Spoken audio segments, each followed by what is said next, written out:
Good morning everyone. আমি ত্রিনা মণ্ডল। আমার আজকের আলোচ্য বিষয় হলো মেঘ এবং বৃষ্টিপাত কি, মেঘ কিভাবে সৃষ্টি হয় এবং মেঘের শ্রেণীবিভাগ। প্রথমে আমরা জানব মেঘ বা ক্লাউড কি।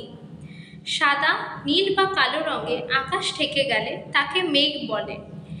এই মেঘ বিভিন্ন আকৃতির হয়ে থাকে, যেমন মেঘ কখনো গোলাকার হয়, আবার কখনো চ্যাপ্টা বা কখনো গম্বুজ বা তন্তুর মতো হয়ে থাকে। বিভিন্ন ঋতুতে মেঘের রং বিভিন্ন রকমের হয়ে থাকে, যেমন বর্ষাকালে মেঘের রং কালো রঙের হয়ে থাকে, আবার অন্যদিকে শরৎকালে মেঘের রং সাদা রঙের হয়ে থাকে। অর্থাৎ আমরা বলতে পারি বিভিন্ন ঋতুতে মেঘের রং বিভিন্ন রকমের হয়ে থাকে। এরপর আমরা দেখব প্রিসিপিটেশন বা বৃষ্টিপাত কি। পৃথিবীর অভিকর্ষের টানে বায়ুমণ্ডল থেকে জলকণা ভূপৃষ্ঠে নেমে এলে তাকে বলে বৃষ্টিপাত বা প্রিসিপিটেশন। এরপর আমরা জানব যে মেঘ কিভাবে সৃষ্টি হয়। আমরা প্রত্যেকেই বাড়িতে গরম জল করি।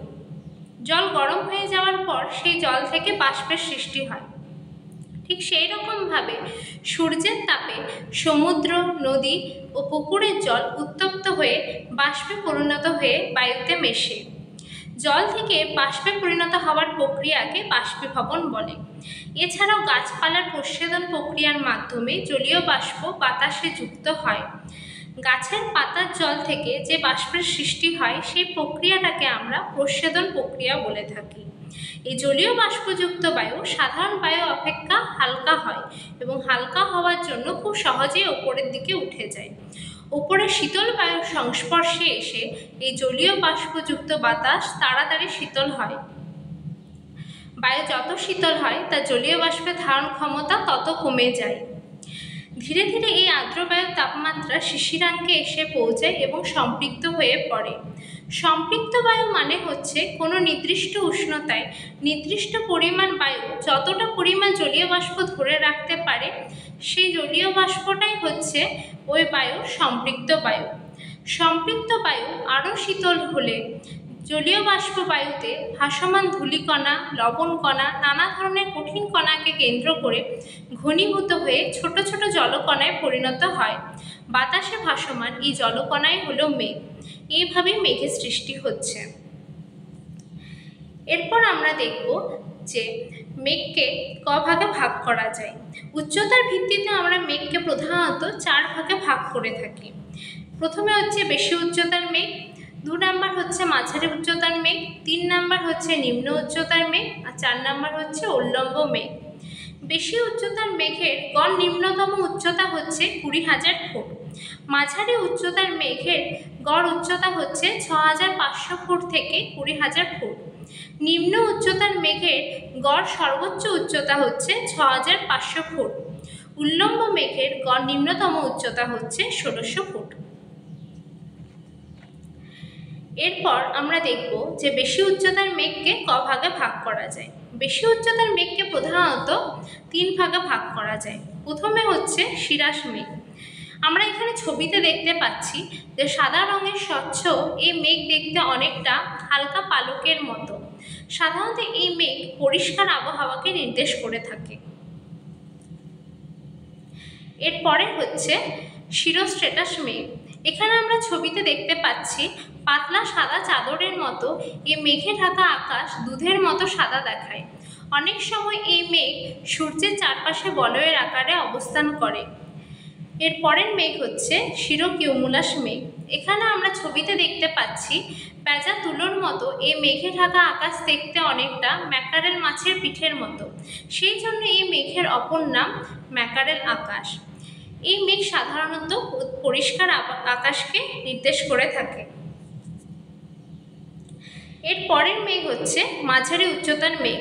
মাঝারি উচ্চতার মেঘ হচ্ছে মেঘকে আমরা 2 ভাগে ভাগ করে থাকি।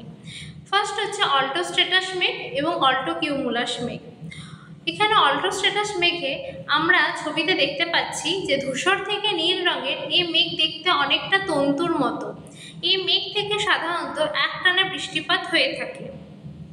এরপর হচ্ছে অল্টোকিউমুলাস মেঘ। এখানে আমরা ছবিতে দেখতে পাচ্ছি চাপটা গোলাকার সাদা থেকে ধূসর রঙের এই মেঘ আকাশে ঢেউয়ের মতো অবস্থান করে। এই মেঘ সাধারণত পরিষ্কার আবহাওয়াকে নির্দেশ করে থাকে। এরপর হচ্ছে নিম্ন উচ্চতার মেঘ। নিম্ন উচ্চতার মেঘকে আমরা প্রধানত 3 ভাগে ভাগ করে থাকি। ফার্স্ট হচ্ছে স্ট্র্যাটোকিউমুলাস মেঘ। এখানে আমরা ছবিতে দেখতে পাচ্ছি এই মেঘ দেখতে অনেকটা স্তূপের মতো এবং স্তরে স্তরে সাজানো থাকে। স্তরে স্তরে সজ্জিত থাকে বলে এই মেঘের অপর নাম হচ্ছে বাম্পি ক্লাউড। এর পরের মেঘ হচ্ছে স্ট্রেটাস। এখানে ছবিতে আমরা দেখতে পাচ্ছি যে সাদা থেকে ধূসর রঙের এই মেঘ সারা আকাশকে কুয়াশার মতো ঢেকে রাখে। সাধারণত এই মেঘ থেকে গুড়ি গুড়ি বৃষ্টিপাত হয়। এর পরের মেঘ হচ্ছে নিম্বোস্ট্রেটাস মেঘ।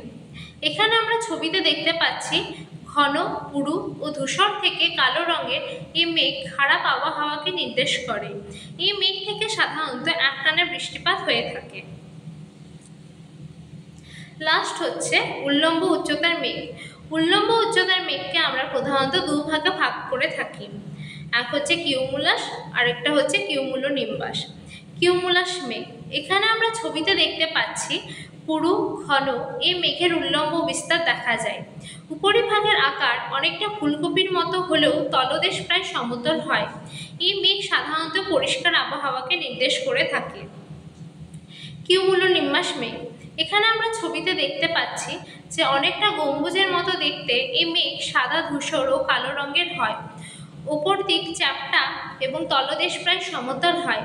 এই মেঘ থেকে সাধারণত বজ্রপাত সহ ভীষণ ঝড় বৃষ্টি হয়। সেই জন্য এই মেঘের অপর নাম বজ্রমেঘ বা থান্ডার ক্লাউড। Thank you.